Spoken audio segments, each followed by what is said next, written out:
الحمد لله وكفى والصلاة والسلام على عباده الذين اصطفى أما بعد فأعوذ بالله من الشيطان الرجيم بسم الله الرحمن الرحيم قال الله تعالى في كتابه المجيد والفرقانه الحميد وأقيموا الصلاة وآتوا الزكاة واركعوا مع الراكعين وما أمروا إلا ليعبدوا الله مخلصين له الدين حنفاء ويقيموا الصلاة ويؤتوا الزكاة وذلك دين القيمة أما بعد زما عزتمندو او قابل احترام مشرانو دینی خویندو کوم دوستان چې موږ په دې ژوندۍ بڼه باندې السلام علیکم ورحمة الله وبرکاته. بعد السلام نه د الله سبحانه وتعالی شکر ادا کوو دیو عظیم او بهترین عبادت توفیق موږ تاسو ته رانصیب کړ. الله دې دا توانایي موږ تاسو ته همیشه په نصیب کړي. کوم کسان چې مریضان دي الله دې هغوی له شفا ورکړي. کوم کسان چې د عظیم عبادت نه په غفلت کې پراته دي ناپوهۍ کې پراته دي رب العالمین دې هغوی ته د نیکۍ هدایت وکړي. الله دې پرې راوکړي. زما عزتمندو څنګه چې د وخت زمان او د موقع په مطابق تاسو سره د موضوع په مناسبت مخاطب کیږم. اوس هم د موضوع په مناسبت چې ډېر دوستان سوالونه کوي، ټلیفونونه کوي، زنګونه وهي. مسله د زکات راغلی دا وخت د زکات دی نو ټول دوستان اکثر پوښتنه کوي دا څنګه وکړم، څومره ورکړم، څومره راباندې کیږي. او ضروري د هر مسلمان سره دا یو فکر پیدا کیږي څوک چې په الله په آخرت باندې ایمان لري هغې سره دا فکر وي. نو دې د وجې نه هر کال په دې موقع باندې موږ د زکات متعلق یو وضاحت او د هغې بعضې مسایل، ډېرې مسایلې خو هغه ضروري مسلې موږ هغه په دې موقع باندې بیانوو. نو انشاءالله تعالی اوس هم د تېر کال په څېر باندې هغه ضروري مسلې چې د زکات په باره کې دي او ضروري خبرې دي، وضاحت دي، انشاءالله تعالی د هغې ذکر به وکړو. زما عزتمندو زکات په اسلام په ارکانو کې څلورم رکن دی. د اسلام پنځه ارکان دي، څلورم رکن یې زکات دی. قرآن عظیم الشان کې الله سبحانه وتعالی ځای په ځای فرمایي که تاسو په الله او په آخرت باندې ایمان لرئ نو اقیموا الصلاة وآتوا الزکات. که تاسو په الله او په آخرت باندې ایمان لرئ مونځ ادا کوئ او زکات ادا کوئ. مونځ دا بدني عبادت دی او زکات دا مالی عبادت دی. الله سبحانه وتعالی فرمایي چې هم مالی عبادت وکړئ او هم بدني عبادت وکړئ. د زکات په باره کې په قرآن او حدیث کې ډېر اهمیت بیان شوی دی. قرآن عظیم الشان کې 2 اتیا کرات الله سبحانه وتعالی د مونځ او د زکات په باره کې امر کړی چې واقیموا الصلاة وآتوا الزکات، واقیموا الصلاة وآتوا الزکات. 2 اتیا کرات الله سبحانه وتعالی د مونځ او د زکات په باره کې امر کړی دی. زمون خوږ پیغمبر رهبر انسانیت محمد مصطفی صلی الله علیه وسلم هغه د مسکینانو او د فقیرانو او د محتاجو خلکو سره ډېر زیات محبت و. د هغوی باندې به ډېر خفه کېده او په هغې باندې ډېر د هغې د همدرد او غمخوار و د هغې ډېر زیات. د اول نه کله چې اسلام راغی نو رسول الله صلی الله علیه وسلم اوله توجه په دې خبره باندې وه چې دا کوم خلک بېوزله دي، مسکینان دي او هغې د آمدن څه ذریعه نشته، د دې سره به څه کېږي. د بیت المال نه ورته قانون جوړ کړو. په خپله چې کوم دی ډېره توجه د رسول الله صلی الله علیه وسلم په دې خبره باندې وه چې د مسکینانو او د فقراو او د محتاجو خلکو سره کومک وشي. بیا د دې فقراو خلکو سره، د دې محتاجو خلکو سره، د دې مسکینانو خلکو سره د کومک کولو څه قانون نه و، څه قاعده نه وه چې انسان په څه طریقه باندې کومک وکړي. د دې لپاره څه خاص قاعده نه وه. الله سبحانه وتعالی دا زکات د اسلام څلورم رکن مقرر کړ او په مسلمانانو باندې دا زکات دی فرض. د مسلمانانو په مالونو کې یوه حصه الله سبحانه وتعالی د خپل ځان لپاره مقرر کړه. دغه حصه فقراو، محتاجو او مسکینانو له ورکولو ته زکات ویل کېږي. زکات معنا څه ده؟ معنا ده د زکات پاکوالی او په عربي کې زکات زیادت ته هم ویل کېږي. نو مقصد دا شو کوم کس چې زکات ادا کوي او د زکات پابند دی الله سبحانه وتعالی د ده مال پاکوي. کوم انسان چې د زکات پابند وي الله سبحانه وتعالی د ده مال کې زیادت راولي. او کوم انسان چې زکات ادا کوي الله سبحانه وتعالی د ده د باقی مانده مال دا د هر قسم نقصانونو او تاوانونو محفوظ کوي. دا تجربه شوی خبره ده. نو په خپلو سترګو باندې دا مشاهده کړل کوم انسان چې زکات پابند دي د هغه په دې ژوند کې لږ تاوانونه کمي، داسې تاوانونه ول الله نه راولي. دا کوم انسان چې زکات نه ورکوي هغه ته الله سبحانه وتعالی یو دم یو غټ تاوان راوړي. زکات نه په څو چنده ته الله سبحانه وتعالی والي. دا کوم کسان چې زکات پابند نه د رسول الله صلی الله علیه وسلم نه مخکې چې څومره پیغمبران راغلي هغه پیغمبرانو ته هم د زکات په باره کې امر شوی. د هغې قومونه دا زکات یوازې په موږ باندې نه دی فرض مخکې قومونو باندې فرض و الله سبحانه وتعالی اسماعیل علیه السلام په باره کې داسې فرمایي وکان یأمر اهله بالصلاة والزکات اسماعیل علیه السلام د خپل اهل ته د مونځ په باره کې هم نصیحت کوو او د زکات په باره کې هم ورته نصیحت کوو چې زکات هم ادا کوئ او مونځونه هم کوئ دې نو معلومه شوه چې په مخکې قومونو باندې دا زکات فرض او په هغې باندې لازم قرآن عظیم الشان کې الله سبحانه وتعالی د خپل پیغمبر ته فرمایي خذ من اموالهم صدقة تطهرهم وتزکیهم ای پیغمبره دا خلک دي د مالونو په ذریعه باندې پاک کړه د مالونو په ذریعه باندې دا خلک پاک کړه چې دا زکات ورکړي دي دا مالونه به پاک شي الله سبحانه وتعالی قرآن عظیم الشان کې د مؤمنانو صفت داسې بیان کړی دی چې والذین یؤمنون بالغیب مؤمنان هغه کسان دي چې په الله باندې ایمان لري بیا الله سبحانه وتعالی څه فرمایي چې بل صفت یې دا دی ومما رزقناهم ينفقون الله دې له کم مال ورکړی دی کومه روزي چې الله دې له ورکړې ده دې پکې د الله لپاره هم انفاق کوي د الله لپاره هم خرچه کوي الله سبحانه وتعالی قرآن عظیم الشان کې فرمایي قد افلح المؤمنون مؤمنان کامیاب شو کامیاب دي مؤمنان کوم مؤمنان کامیاب دي الله سبحانه وتعالی فرمایي دي آیات په اخره کې د لګوګو آیات دي والذین هم للزکات فاعلون کوم کسان چې د زکات پابندي کوي هغه کسان کامیاب دي چې څوک د زکات پابندي کال په کال باندې د خپل زکات ورکوي زما عزتمندو زکات په اسلام کې چې کوم معاشي سیستم دی د هغې د بهترۍ ضامن دی په معاشره کې څه خلک امیر وي څه خلک غریب وي نو دې دپاره چې نظم د زندګۍ برابر وي د دې دپاره چې نظم او ضبط د زندګۍ برابر وي مساوي وي او روان وي الله سبحانه وتعالی زکات فرض کړی دی که چېرې په یو معاشره کې نظام زکات په صحیح طریقه باندې قایم شي نو فایدې بیا څومره پیدا شي که په یو معاشره کې په یو ملک کې په یو ځای کې نظام زکات دا په صحیح طریقه باندې قایم شي او د هر امیر نه زکات واخیستلی شي نو په هغه معاشره کې به اول امن را پیدا شي څوک به جرم نه کوي جرم خلک د مال دپاره کوي انسان نور مجبور شي یو جرم کوي یو خو به دا ختم شي بل دا چې هلته په معاشره کې به امن راشي امن به قایم شي که چېرې نظام زکات په صحیح طریقه باندې قایم شو فقیر خوار مسکین دا به در په در نه وي د یتیم مور بیوه دا به چاته لاس ونه نیسي بیا به د یتیم مور بیوه دا به چاته لاس ونه نیسي که چېرې نظام زکات په صحیح طریقه باندې قایم شي زکات د اسلام د اقتصادي ستنو نه یوه اهمه ستن ده دا د اسلام اقتصادي ستن ده مقصد د زکات څه شی دی مقصد د زکات دا دی چې په معاشره کې مساوات برابري وشي چې ته او ستا خوا سره فقیر مسکین هغه نهر اوده نه شي مساوات برابري دا مقصد دی د زکات او بل مقصد یې دا دی چې په معاشره کې معاشرتي اتحاد رورولي اخوت اتفاق او اتحاد دا قایم شي ولې دا چې چاله زکات ورکړو نو هغه ستا دښمن نه جوړېږي هغه به ستا ډېر صمیمي دوست او مهربانه دوست به دې جوړ شي نو معاشرتي اتحاد به قایم شي دا مقصد د زکات دی الله سبحانه وتعالی په قرآن عظیم الشان کې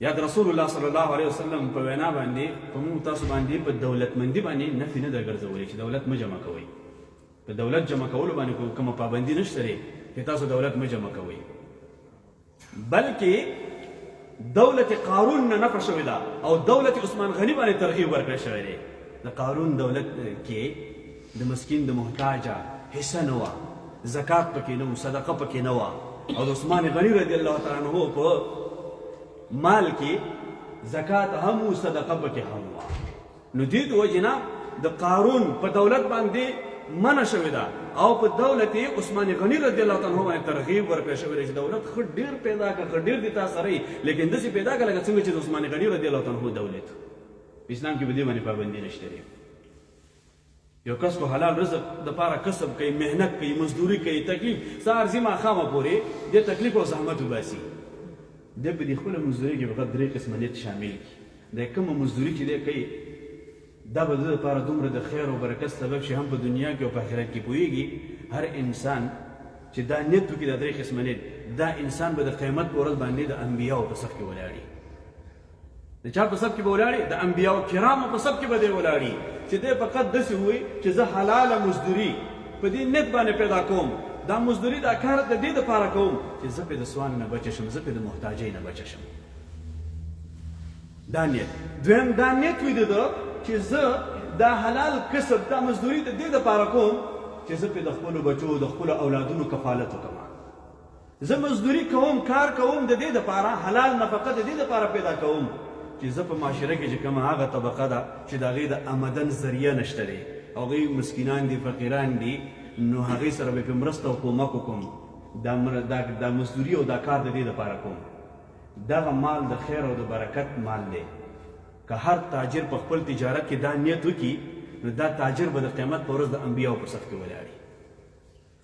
ځان محفوظ کړم، خپل اولاد د هغې کفالت پرې وکړم، او بیا چې کوم غریب طبقه ده د آمدن ذریعه نشته دی هغې سره به هم مرسته او کومک وکړم. دا نیت شامل کړه په دې خپل کار کې. دا کار به دې دا مال حاصلول، دا کار به دې د خیر او د برکت او د رحمت ذریعه شي. الله به ډېر خیر او برکت واچي. موسی علیه السلام یو ورځ الله سبحانه وتعالی ته عرض یې وکړ چې یا الله انت فی السماء ونحن فی الارض فما علامته من غضبك ومن سخطك من رضاك فما علامه من غضبك من رضاك. یا الله ته په اسمان کې مونږ په ځمکه کې یو، مونږ به څنګه پوه شو چې ته مونږ نه ناراض یې که ته مونږ نه راضي؟ دا ستا د رضا او د ناراضه کېدو د دې به مونږ ته څه نشانې په دنیا کې معلومه شي. الله سبحانه وتعالی ورته وفرمیل اذا استعملت علیکم خیارکم. یو په دې باندې پوه شه دا یوه علامه الله سبحانه وتعالی ورته وفرمیل چې هغه دا ده کله چې په تاسو باندې زه هغه نیک خلک حکمرانان هغه په تاسو باندې مسلط کړم، هغه با انصافه خلک، با عدله خلک ستاسو مشران وي، هغه نیک خلک هغه ستاسو حکمرانان وي، نو الله سبحانه وتعالی فرمایي په دې باندې پوه شه چې زه دغلته راضي یم، دغه ځای خلکو نه زه راضي یم. اذا استعملت علیکم شرارکم، او کله چې په تاسو باندې د بدترین خلک، ظالمان خلک، بې عدله خلک، بې انصافه خلک په تاسو باندې ما مسلط کړل، نو بیا په دې باندې پوه شئ چې دغه ځای خلکو نه زه ډېر سخت ناراض یم او خفه یم. د دغه خلکو نه زه خفه یم، د دې نه زه ناراض یم. دا زما نشاني ده. او بله نشاني الله سبحانه وتعالی موسی علیه السلام ته دا ویلي چې زما د ناراضه کېدو یوه نشاني دا ده چې کله دولت دا د بخیلو په لاس باندې ورلی. دولت د چا لاس کې ورشي؟ د بخیلو په لاس باندې ورلی. دولت د بخیل انسان په لاس کې دی. الله فرمایي موسی علیه السلام ته چې په دې باندې پوه شه چې زه ناراض یم، خفه یم. دغه ځای په معاشرې د دې خلکو نه زه خفه یم. مخکې موږ د دې وضاحت کړی دی چې درې قسم انسانان دي. یو ته سخي انسان ویل کېږي، یو ته بخیل انسان ته ویل کېږي، یو ته شحیح انسان ویل کېږي. سخي انسان خو معلوم انسان دی چې هغه په ژوند کې سخا موجود ده، او یو بخیل انسان دی. الله سبحانه وتعالی بخیل او شحیح د دې دواړو په قرآن کې ذکر کړی دی. واما من بخل ومن یبخل علی نفسه، او د شحیح په باره کې الله داسې فرمایي ومن یوق شح نفسه فاولئک هم المفلحون. کوم انسان چې د خپل نفس د شح نه وساته، الله سبحانه وتعالی فرمایي دی کامیاب شه. بخیل هغه انسان ته ویل کېږي چې الله سبحانه وتعالی دله مال ورکړی دی، دی په خپل ځان باندې مصرف نه کوي او په بل باندې مصرف نه کوي، زکات هم نه ورکوي، صدقه هم نه ورکوي، په خپل ځان هم مصرف نه کوي. نه سوري، بخښنه غواړم. بخیل هغه انسان ته ویل کېږي چې الله دله مال ورکړی دی، د الله په بندګانو مصرف نه کوي، دی نه صدقه ورکوي نه زکات ورکوي، لیکن په خپل ځان باندې ښه صحیح مصرف کوي، په خپل ځان باندې ښه صحیح مصرف کوي، خو لوکس مصرف کوي، لیکن د الله په بندګانو باندې دی مصرف نه کوي. قرآن په اصطلاح باندې دته بخیل ویل کېږي. یو شحیح دی، هغه د بخیل نه بدترین انسان دی. هغه انسان دی چې الله دله مال ورکړی دی، دی په خپل ځان هم مصرف نه کوي او په بل هم نه کوي، نیخه وخوړله، نیخه واغوستله او نیخه دغه کړله. همیشه وایي دا خو اسراف دی او دا خو اسراف دی، دا خو اسراف دی چې الله سبحانه وتعالی نعمتونه رالیږلي دي، فایده ترې واخله. دی په ځان هم نه مصرفوي او د الله په بندګانو باندې هم نه مصرفوي. دې ته شحیح ویل کېږي. دا بدترین انسان دی، دی په دې خپل مال کې محروم دی. بدنصیبه انسان په دې دی چې دی په دې خپل مال کې محروم دی. شحیح انسان هغه دی چې د الله په بندګانو نه مصرفوي، په خپل ځان هم نه مصرفوي، فقط په دې فکر کې وي چې څنګه ذخیره کړم او څنګه جمع کړم، تر دې پورې چې مرګ راشي هغه ترې نه پاتې شي. دی په خپل مال کې محروم پاتې شو، په خپل مال کې محروم، نه د وخوړله، نه په خپل ځان مصرف کړه، نه د الله په بندګانو مصرف کړه. الله سبحانه وتعالی قرآن عظیم الشان کې فرمایي ومن یوق شح نفسه فاولئک هم المفلحون. کوم انسان چې د خپل نفس خپل ځان د شح نه وساته نو دی کامیاب شي. زما عزتمندو صدقه او زکات د دې په زیره باندې الله سبحانه وتعالی د انسان د دنیا د مختلفو شرونو او مصیبتونو نه د دې نه د وتلو لار بهترین لار څه شی دی؟ زکات او صدقه ورکول. دا زکات او صدقه دا د انساني زندګۍ کې د خیر او برکت یو اهم راز دی که څوک په دې باندې پوه شي. دا یو ډېر اهم راز دی که انسان په دې باندې پوه شي. انسان یې نشي په دې باندې پوهېدلی نشي چې زما په ژوند کې دا چې څومره خیر او برکت دی دا د زکات او د صدقې د لاسه دی. که څوک د زکات د وجوب نه انکار وکړي انسان ته مسلمان نشي ویلی کېدلی. که څوک د زکات د وجوب نه انکار وکړي چې دا واجب نه دی دا صحیح نه دی نو دته مسلمان نشي ویلی کېدلی. او که څوک د دې د وجوب قایله دی چې زکات فرض دی لیکن دا زکات نه ورکوي، د وجوب خو قایله دی لیکن زکات نه ورکوي، دا انسان به د څومره نقصاناتو سره مخامخ کیږي. الله سبحانه وتعالی قرآن عظیم شان کې فرمایي ویل للمشرکین لا یعتون الزکاة وهم بالآخرة هم کافرون. هلاکت دی د مشرکانو دپاره چې دوی زکات نه ورکوي او دوی د آخرت نه منکر دي. په دې آیات کې ترغیب دی مسلمانانو ته چې تاسو زکات ورکوئ. نفلي زکات هم ورکوئ، فرضي زکات هم ورکوئ. نفلي زکات څه ته ویل کېږي؟ صدقې ته ویل کېږي نفلي زکات. او فرضي زکات هغه زکات ویل کېږي چې الله تعالی مال درکړی دی او دا مال نصاب ته ورسېد او په دې باندې کال پوره شو او په دې کې ته زکات ورکړي. نو الله وایي نفلي او فرضي زکات تاسو ورکوئ. بیا صدقه په درې قسمه ده. صدقه اول فرضي صدقه، فرضي صدقه د زکات ته ویل کېږي.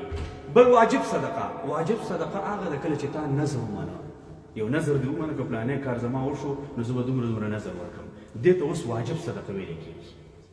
دغه شان صدقه فطر دا واجب صدقه ده، قرباني دا واجب صدقه ده. او بل نفلي صدقه ده، عام صدقات او خیرات. به حکم د دې چې شری د زکات دپاره خپل مستحقین دي چې الله قرآن کې ذکر کړي دي. هر چاله هر ځای کې زکات نشي ورکولی، هر چاله هر ځای کې زکات نشي ورکولی. الله قرآن کې د دې مستحقین کسان یاد کړي دي. انشاءالله په هغې به زه بحث کوم بلې جمعه کې. هغه مستحقین کسانو له زکات ورکول دا هغې دپاره دي. واجب صدقه دا به فقط فقرا او مسکینانو له ورکړي کومه چې واجب صدقه ده. عام نفلي صدقه چې ده، نفلي صدقه امیر غریب هر چاله ورکولی شي چې ضرورتمند وي. ولو که امیر دی یو کس ضرورتمند دی، مسافر دی دلته راغلی دی، ښه امیر دی لیکن اوس ضرورتمند دی. نفلي صدقه امیر غریب هر هغه ضرورتمند له ورکولی شي، که امیر وي که غریب. آمدن که د انسان هر څومره وي په هغې باندې زکات نشته دی. د ورځې خدای دې کړي چې ته 10,000 ایرو ګټې، 10,000 ایرو ته فایده حاصلوي او بیرته مصرفېږي، په هغې باندې زکات نشته دی. زکات فقط هغه مال کې دی چې د انسان د مال د ضروراتو نه اضافه شي او انسان یې ذخیره کړي او په هغې باندې کال پوره شي او دا نصاب ته رسېدلی وي نو په دې باندې بیا زکات لازم دی. په کومو شیانو کې زکات فرض دی؟ په 4 قسمه شیانو کې زکات فرض دی. د حیوانات خو موږ تاسو نه لري، اصل کې هغه هم دي که نه، لیکن موږ تاسو د دې خبره کوو چې کوم موجوده وخت کې ضرورت دی. 4 قسمه شیانو باندې زکات فرض کېږي. کله چې تا سره موجود و طلا، سره زر، خود، دا تا سره موجود دی په څومره مقدار باندې؟ 88 ګرامه یا 90 ګرامه، 1.5 تولو پورې. دې ته چې کله ورسېده 90 ګرام ته چې ورسېده په تا باندې زکات فرض شو. د دې نه چې کم نو زکات فرض نه دی. که 90 ګرام نه جګ شو مخې ته لاړ هم زکات فرض کېږي. په طلا کې زکات فرض کېږي. بل سپین زر، نقره، زلبر چې ورته وایي، دا چې کله تا سره 614 ګرامه سپین زر در سره موجود دي او په دې باندې کال پوره شو نو په دې کې زکات لازم دی. دغه شان مال تجارت در سره دی، کال ورباندې پوره شو په مال تجارت باندې زکات فرض دی. نقد کیش در سره دی، نقد در سره دی، کیش در سره دی، ولو که هغه په بانک کې دی، ولو که هغه په کور کې دی، ولو که هغه په جیب کې دی او یا په بل ځای کې دی، لیکن ستا نقد کیش دی، ستا ورته رسیدګي کېږي. دغه پیسو باندې چې کله کال پوره شو په تا باندې زکات لازم دی، زکات فرض دی. اوس د دې 4 شیانو تفصیل واوره. طلا، سره زر 90 ګرامه ته ورسېدله، 90 ګرام ته چې کله ورسېده یا 88 ګرامه تقریبا دې ته چې کله ورسېده نو زکات فرض کېږي یا د دې نه زیات شو. یو کس دی هغه د 90 ګرام نه کم لري، 80 ګرامه لري، 50 ګرامه لري او دا 3 شیان نور نه لري، نه مال تجارت لري، نه ورسره نغدي کیش شته دی، نو ورسره سپین زر شته دی، فقط طلا ورسره ده، هغه هم د 90 ګرام نه کمه، نو په ده باندې زکات لازم نه دی. کله چې دا درې شیانو سره نور نشته دی، په ده باندې زکات فرض نه دی. یو کس دی هغه سره خو طلا شته 80 ګرامه 15 ګرامه ورسره شته، 6 توله 15 توله د سره طلا شته، لیکن په څنګ کې ورسره دا درې شیان نور هم شته دی. یو څه اندازه د باندې د سره سپین زر دي نقره، یو څه اندازه طلا ورسره ده، او یو څه اندازه د سره مال تجارت هم ورسره دی. نو دا څلور ونه چې یو ځای کې دا نصاب ته رسیږي، نو چې کله نصاب ته رسیږي په ده باندې زکات فرض دی، زکات ورباندې لازم دی. دا څلور ونه شیان چې یو ځای کې د زکات دپاره ښه طریقه دا ده، هر کال یې مونږ بیانوو. د هغې دپاره ښه او اسانه طریقه دا ده چې انسان د کال په شروع کې د زکات ځان سره په کتابچه کې ولیکه، په کتابچه کې ولیکه، د کال له شروع نه ولیکه، د اسلامي کال له شروع نه ولیکه، که اسلامي د رمضان نه ولیکه. د رمضان په اوله کې ځان سره حساب وکړه، مال تجارت څومره دی، نقد څومره دي، طلا څومره ده، سپین زر څومره دي، نقره دا څومره دي، ځان سره دې ولیکل څلور وانه. اوس خو به تا ته معلوم شي چې ما سره څومره مقدار مال موجود دی. بل رمضان چې رالی نو ته به ځان سره حساب وکړې او د هغې مطابق به زکات ورکړې کله چې تا سره موجود و. فرض که دا څلور شیان تا په کتابچه کې لیکلي دي، بل رمضان رالی لیکن یو نشته دی، طلا هم نشته دی، نقد هم نشته دی، کیش هم نشته دی، نو چې کله تا سره موجود نه دي یا 6 میاشتې 9 میاشتې پس تا مصرف کړل نو بیا هم زکات نشته دی. کله چې تا سره دا څلور شیان موجود وو نو بیا په تا باندې زکات لازم دی. د زکات دپاره به حساب کې لکه څنګه چې موږ او تاسو د بوکودر سره د خپل فلسطین دپاره حساب کوو، بوکودر هم نیولی که نه، د روپۍ د سنټ حساب ورسره کوو، د فلسطین دپاره، د ټکس دپاره، د مالیې دپاره موږ او تاسو حساب کوو بوکودر سره. د زکات دپاره به حساب کې دا به ځان سره کتابچه کې لیکي، که پوره به ځان په دې باندې پوه کړي، دا به عادي نه هلې چې شد نشد، دا به ځان سره حساب به کې. که حساب دې ځان سره ونه کړه، فلسطین چې ورنه کړي د چا مجرمي؟ د دولت مجرمي. زکات چې دې ورنه کړه د الله مجرم کېږي، ځکه فرض دی که نه. نو دغه شان به حساب کې. په زکات کې یوه بله مسله دا هم شته دی، څنګه چې موږ تاسو دلته ویو دغه ترمین په کال کې په هر شی چې کوم دی ترمین یې کوئ، لږې لږې به ورکومه. دا زکات هم لږې لږې ورکولی شو، د کال نه مخکې هم ورکولی شي. کال شروع شو، د اختر نه بعد تا ځان سره روژه کې حساب وکړه چې ما سره دومره شیان موجود دي، بس ته د اختر نه د عیدالفطر نه بعد دې شروع وکړله، چا له 50 ورکړې، چا له 100 ورکړې، چا له 50 ورکړې، چا له 100 ورکړې. د زکات په نیټې لیکي، مستحق نفر له ورکړې او ځان سره کتابچه کې لیکي. بل رمضان چې راغی ځان سره به حساب وکړي. حساب چې وکړو په تا باندې 1000 ایرو زکات کېږي، لیکن تا مخکې نه د ترمین په حساب باندې تا 600 ایرو ورکړي دي، نو 400 ایرو به نورې ورکړي، بس ته زکات د مسلې نه خلاص شوي، مخکې هم ورکولی شي. لکه ابن عباس رضی الله تعالی عنه د رسول الله صلی الله علیه وسلم نه راغی و یا رسول الله زه هر کال په رمضان کې زکات ورکوم، لیکن خلک اوس ډېر په تکلیف کې دي، خلک اوس ډېر محتاج دي، څنګه وکړم؟ رسول الله صلی الله علیه وسلم ورته وفرمیل ته اوس زکات ورکړه او حساب ځان سره په رمضان کې وکړه. نو زکات مخکې نه ورکولی شي او کمې هم ورکولی شي. بل دا زکات به ورکوو څنګه؟ دا ډېره سخته مسله ده. هر کس په دې کې سوال کوي چې څنګه وکړم، په دې کې څومره ورکړم، په دې کې څومره ورکړم. ښه په آزاد ذهن باندې، په خلاص ذهن باندې دا واورئ، انشاءالله تعالی ډېره اسانه طریقه ده. کال چې پوره شو، تا ځان سره په دې رمضان کې ولیکل چې دومره زما مال تجارت دی، دومره طلا ده، دومره سپین زر دي، دومره نقد کیش پیسې ما سره دي. کال پوره شو، کتابچه دې راواغېستله، اوس د زکات حساب کې دا 4 وانه شیان به راوالې، زرګر ته به زنګ ووایې چې دا طلا په څومره باندې ده، هغه ورته ووایي چې دومره ګرام باندې طلا ده. تا سره 100 ګرامه طلا موجود ده، دا د څو روپو ده، د دومره روپو د لاندې به پیسې ولیکي. سپین زر د څومره روپو دي، زرګر به ورته وایي دا د دومره روپو دي، هغه به لاندې ولیکي، هغه پیسې به هم لاندې ولیکي. چې دا دې مو ولیکله، نقد به مو ولیکي، مال تجارت به مو ولیکي. د دې 4 وانو قیمت به یو ځای کړي. څو روپۍ شولې؟ 10,000 ایرو شولې. اوس دا 10,000 ایرو به راوالې د حساب په ماشین کې به یې ولیکي، په کلکولیټر کې 10,000 ایرو دې ولیکلي، تقسیم یې کړه په 40 باندې، لاندې چې کومه حسابي راشي بس دا ستا زکات دی. 40 حصه اسان دی. 10,000 ایرو تقسیم په 40 باندې 250 ایرو ستا زکات شو. 1000 ایرو تقسیم په 40 باندې 50 ایرو ستا زکات شو. په 100 کې 2.5 روپۍ دي، 40 کې 2 ایرو، بیا په 40 کې بل ایرو 2 ایرو شو، نو په 80 کې 2 ایرو، او په 100 ایرو کې 50 سنټه، نو په 100 کې 2.5 ایرو. 10,000 ایرو تقسیم په 40 باندې 2.5 روپۍ شو. 100,000 ایرو تقسیم په 40 باندې 500 ایرو شو. څومره مال چې تاسو جوړیږي دا 4 وانه شیان یو ځای کوه او د هغې لاندې لیکه چې دا ټوټل څومره قیمت شه او هغه به یې لیکه په 40 باندې تقسیموه، لاندې چې کومه حسابي راشي دا ستا زکات شو. اسانه طریقه دا ده. بل د ضرورت په اشیا باندې زکات نشته دی. ضرورت اشیا څه ته ویل کېږي؟ مکان دی، ته پکې اوسېږي، ستا په استعمال کې دی، کور خانه. دغه شان دکان دی، ستا په خپل استعمال کې دی، په دې باندې زکات نشته دی. موټر د ځان لپاره اخیستی، یو دی اخیستی، دوه دی اخیستی، درې د خپل ځان استعمال لپاره دی، په هغې کې زکات نشته دی. د کور په ظرفونو باندې چې څومره ظرفونه تاسو موجود دي، هر څومره چې قیمت باه دي، په هغې باندې زکات نشته دی. د کارخانې د بدرایف په ماشین باندې چې ته ورباندې کار کې، مثلا وسرای ماشین دی ته ورباندې کار کې، یا د فوټوکاپي ماشین دی، فوټوکاپي چې خلک کوي، په دې باندې زکات نشته دی. پوه شو په دې مسله باندې؟ د بدرایف په ماشینونو باندې چې ته ورباندې کار کې، هغه ماشین چې ته ورباندې کار کې، په هغې باندې زکات نشته. هغه ماشینونه چې ته خرڅوي، په هغې باندې زکات دی. مثلا یو کس دی 100 دانې کمپیوټر لري، دی ورباندې کار کوي، په دې باندې زکات نشته. خو یو کس چې کمپیوټرونه خرڅوي، بیا د مال تجارت شو، په هغې باندې بیا زکات دی. هر هغه ماشین چې ستا استعمال کې دی، ته استعمالوي. ورسره یې دغه ما چې څو مثالونه ورکړل، نو په هغې باندې زکات نشته. هر ماشین چې ته خرڅوي د تجارت په نیت باندې دي، په هغې کې بیا زکات لازم دی. جایداد در سره دی، جایداد ځان له دې کور اخیستی دی، یو دی اخیستی، دوه دی اخیستی، درې دی اخیستی دي، ځمکه دی اخیستې ده، او بیا دی د تجارت په نیت باندې دی اخیستي دي. د هغې خریداري په دې نیت باندې شوې ده چې دا به زه په فایده باندې خرڅه کړم. دا اوس شو مال تجارت شو. یو په ترکیه کې دی، یو په کابل کې دی، چې په هر ځای کې، او تا دا کورونه په دې نیت باندې اخیستي چې دا به زه په نفع او په فایده باندې به خرڅوم. نو بیا دا مال تجارت شو. کال چې کله پوره شو، نو دې کې به حساب وکړي او زکات به ورکړي.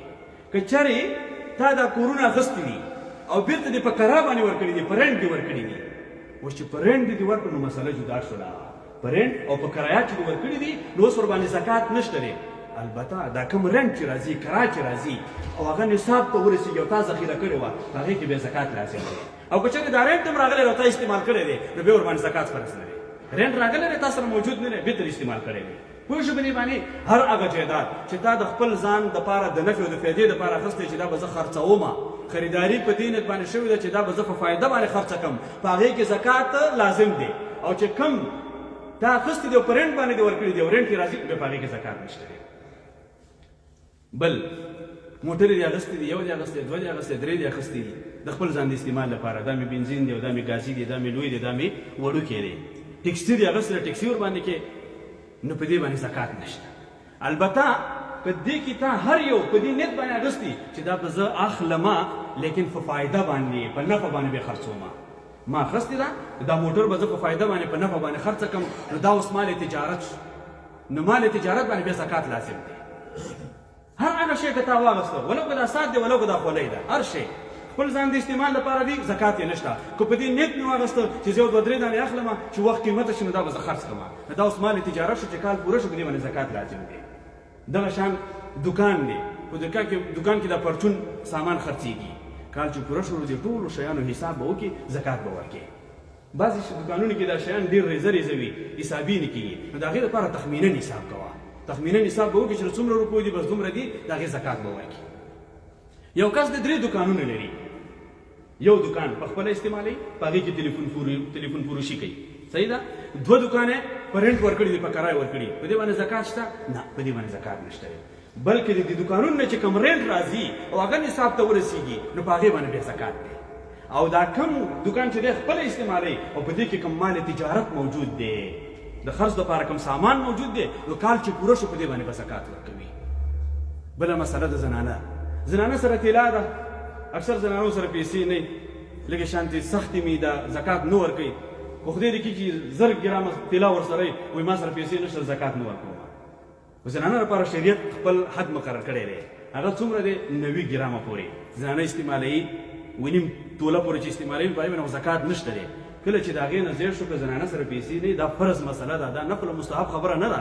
دا به د طلا نه یو ورکوټی چې راواخلي، هغه به خرڅ کړي او دا زکات به ورکوي. البته خاوند دې زنانه له طرف نه ورکولی شي، خو په شرط دی چې د زنانه نیت دي چې زه زکات ورکوم، ځکه دا د زنانه ملکیت دی. او هر عبادت دپاره نیت شرط دی. چې زنانه ووایي چې اوس زه زکات ورکوم، نو خاوند هغه احساناً کولی شي چې د خپلې مېرمنې طرف نه زکات ورکړي د طلاو. بله مسله هغه د قرض په باره کې ده. یو قرضدار دی، نن سبا هر سړی قرضدار دی، او خاص کر د تجاران خلک چې دي، دا خو همیشه قرضداري، یا د بلاستین قرضداري، او یا د بانک قرضداري، او یا د بدرایف قرضداري. نو نن سبا هر سړی قرضدار دی. نو اوس یو کس وایي زه قرضدار یم ما باندې زکات نه کېږي. نه، ځان به په مسله باندې پوه کوي. مسله داسې ده په دې کې د علماو دوه قولې دي. یو د جمهور علماو قول واوره، هغه وایي یو کس قرضدار دی، مثلا زه قرضدار یم، ما سره 20,000 یورو دي او زه 10,000 یورو قرضدار یم. ما سره 20,000 یورو دي او 10,000 یورو قرضدار یم. نو جمهور علما وایي دا 10,000 یورو به دې منفي کړي او دا 10,000 یورو به څه کړي؟ د دې به زکات ورکړي. 50,000 قرضدار او تا سره 50,000 قرضدار او تا سره 50,000 دي، 50,000 به ترې لرې کړي او د 50,000 به زکات ورکړي. بله مسله د محققینو علماو ده چا تحقیق یې ډېر کړی، نو هغې داسې وایي چې د زکات د قرض سره تعلق نشته دی. ولې د رسول الله صلی الله علیه وسلم په زمانه کې به د الله پیغمبر چې به کله صحابه کرام لېږل چې زکات راجمع کوي، نو هغوی چې به کله لاړل زکات به راجمع کوو، نو چا نه به دا پوښتنه نه کوله چې تا باندې قرض شته او که نه شته. د هغې سره چې به څه موجود و دا موجوده مال حساب به وکړو، زکات به یې ترې واخیسته. نو په دې کې احتیاط هم په دې خبره کې دی، کوم مال چې تا سره موجود دی قرض پسې مه ګرځه، په دې کې زکات ورکړه، په دې کې خیر او برکت دی. دا زکات دومره لوی شی نه دی چې انسان ورته بهانې جوړې کړي چې دې کې ورکوم او دې کې نه ورکوم. بس کوم مال سره موجود دی ولو که ته قرضدار یې، بس هغې کې حساب وکړه او د دې نه زکات ورکړه. الله پکې خیر او برکت واچوي، دا قرض به دې الله خلاص کړي. آخري مسله هغه قرض چې تا بل کس ته ورکړی دی، ستا پیسې دي یو قرضدار سره دي، د هغې زکات په چا باندې دی؟ دلته دوه خبرې دي. یو کس له تا قرض ورکړی دی لیکن قرضدار ډېر نغ قرضدار دی، داسې قرضدار دی چې اواز پرې وکړي فوراً یې درکوي چې پیسې دې واخله. او یا داسې دی چې تا هغې سره عهد دې ورسره کړی دی، لیکل دې ورسره کړي دي چې 2026 کې زه تاله خپلې پیسې درکوم. نو کله چې د عهد او وخت تعین دی، وخت معلوم دی او قرضدار هم نغد دی چې هر کله ورته ته ووایې درکوي، نو دا څنګه پیسې دي؟ دا داسې پیسې دي لکه ستا جب کې چې پرتې یا بانک کې پرتې یا په کور کې په بکس کې پرتې. نو د دې قرض زکات به ته ورکړې هر کال چې دا قرض د دې زکات په تا باندې لازم دی. یو داسې قرضدار دی چې بېوسه دی، وس یې نه کېږي، که ته ورته ووایې چې قرض راکړه نو هغه سره نشته دی، تنګدستي ده ورباندې. دویمه خبره دا ده چې لیکل هم نشته دی، وخت هم نه دی تعین. نو د هغې دپاره به داسې کار وکړي چې کال په کال ته زکات مه ورکوه. هر کله چې د قرضداري نه دا پیسې راووتلې نو فقط یو زکات به ده ورکړي، د یو کال زکات به دې ورکړي، نو تا نه به د تمامو کلونو زکات هغه به حساب شي چې کله راووسي. دا د دې لکه الله قرآن کې وایي فنظرة الی میسرة، کله چې قرضدار تنګدست دی نو هغې سره لږ انتظار ورته کوئ، د هغې سره لږه حوصله کوئ. زما عزتمندو په دې باندې عمل کول پکار دي. دا زکات مسلې داسې نه دي وخت هم لږ ناوخته شو چې دا انسان عادي واخلي، دا ضروري مسلې دي، لیکن نور هم ډېرې مسلې دي. که بیا هم د دوستانو سره سوال پیدا کېده کولی شي انشاءالله موږ نه پوښتنه وکړئ. نو دا ضروري مسله ده، که داسې ووایي زه دې کې ورکوم او دې کې نه ورکوم، نو دا به د انسان دپاره کله چې انسان په دنیا کې د خپل مال سره بې حده محبت زیات شي، نو هغه انسان کې دوه خبرې راځي، دوه مرضونه پکې راځي، یو بخل او یو حرص. بخل او حرص انسان کې پیدا کېږي، بیا نه زکات ته تیارېږي، نه صدقې ته تیارېږي، نه انفاق ته یو شي ته نه تیارېږي. او که انسان سوچ وکړي چې دا دنیا فاني ده او دا مال هم پاتې کېږي، ډېر خلک په شفاخانو کې مال پاتې شو، ډېر خلک په نورو ځایونو کې مال پاتې شو. والله وخت چې کله انسان له غسل ورکولی کېږي د دې خپل ساعت هم نه مالي کېږي. د بهترین ساعت چې تی خوښ کړي چې سهار کې راواخلم چې کوم یو په لاس کړمه هغه هم نه مالي کېږي، او دا هر څه الله ته پاتې کېږي. خو موږ مسلمانان یو او الله باندې یقین لرو، ځکه څنګه موږ الله په اوله کې آیات یو چې اقیموا الصلاة وآتوا الزکات، الله فرمایي که په الله او په آخرت باندې ایمان لرې نو بیا زکات ادا کړه. نو دا ضروري مسله ده او دا زکات باندې یو شي سره حساب کول پکار دي او په خپل وخت باندې ورکول دي. انشاءالله آینده جمعه به د دې په هغه مستحق خلک چې کومو کسانو ته زکات ورکول پکار دي په هغې باندې تشریح وکړو. واخر دعوانا ان الحمد لله رب العالمین. یو څو ضروري اعلانونه